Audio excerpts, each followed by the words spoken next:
Want to add your Presto Card to Apple Wallet? In this video, I will guide you step by step on how you can do that. First, you want to head over to your app library and find the Wallet app. Tap on the search bar and here search Apple Wallet, then select that. Now you want to tap on the plus icon at the top of your screen. Next, select Transit Card. You should see Presto at the top. Go ahead and select that.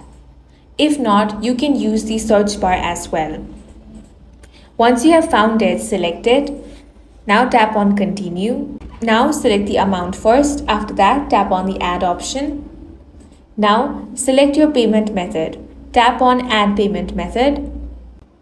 Go ahead and follow the on-screen prompts to set up your payment method. If you have already done that, your card will be loaded with the chosen amount. You can now use your Presto card directly from Apple Wallet on buses, trains, and more across Canada.